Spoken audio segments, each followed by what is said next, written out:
2008 Yamaha ആദ്യമായിട്ട് ഇന്ത്യയിൽ R15 കൊണ്ടുവരുന്നത്. 2008 മുതൽ 26 വരെ R15 ഒരു 4 ജനറേഷനായിട്ട് കൊണ്ടുവന്നിട്ടുണ്ടായിരുന്നു. സോ R15ൻ്റെ ആ ഒരു കാലം കഴിയാറായിട്ടുണ്ട്. അടുത്ത ഒരു മാസത്തോടു കൂടി തന്നെ R15 പകരം ഡിസ്കണ്ടിന്യൂ ചെയ്യുമെന്ന് അറിയത്തില്ല. എങ്ങനെയാണെങ്കിലും R15 പകരം R2 വരാനുള്ള സാധ്യതയുണ്ട് കേട്ടോ. R2 വരുന്ന സമയത്ത് R15 സിമിലർ ആയിട്ടുള്ള സെയിം എഞ്ചിൻ തന്നെയായിരിക്കും കാണുന്നത്. പക്ഷേ അതിൻ്റെ CCയിൽ വ്യത്യാസം കാണും. സെയിം VVA ടെക്നോളജി മറ്റു കാര്യങ്ങളൊക്കെ കാണും. പക്ഷേ ഇത് ഒരു RC RS അതിനൊക്കെ ആയിട്ടൊരു കോമ്പറ്റീഷൻ, ആ ഒരു ലോ ആൻഡ് ടോർക്കും മറ്റും കാര്യങ്ങളൊക്കെ കിട്ടുന്ന രീതിയിൽ ആ ഒരു കോമ്പറ്റീഷന് വേണ്ടി തന്നെ ഇറക്കുന്ന ഒരു വണ്ടിയായിരിക്കും.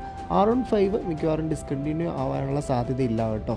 എന്തൊക്കെയാണെങ്കിലും R2 ഇറങ്ങുന്ന സമയത്ത് അത് ഓവർ പ്രൈസ്ഡ് ആകാനുള്ള സാധ്യതകൾ കൂടുതലാണ്. കാരണം R15 തന്നെ കുറച്ചുകൂടി ഓവർ പ്രൈസ്ഡ് ആയിട്ടാണ് ഇപ്പോൾ നിൽക്കുന്നത്. സോ R2ൻ്റെ കാര്യം നമുക്ക് ചിന്തിക്കേണ്ട ആവശ്യം വരുന്നില്ലല്ലോ. എന്തൊക്കെയാണെങ്കിലും നിങ്ങളുടെ അഭിപ്രായം എന്താണ്? ഈ വണ്ടി ഇറങ്ങുന്ന സമയത്ത് ആർക്കെങ്കിലും വാങ്ങിക്കാനായിട്ടുള്ള പ്ലാനോ കാര്യങ്ങളൊക്കെ ഉണ്ടെങ്കിൽ അത് കമൻറ്റായിട്ട് ഇടാനായിട്ട് മറക്കണ്ട. മറ്റഭിപ്രായങ്ങളും നിങ്ങൾ കമൻറ്റായിട്ട് ഇടാൻ മറക്കണ്ട കേട്ടോ.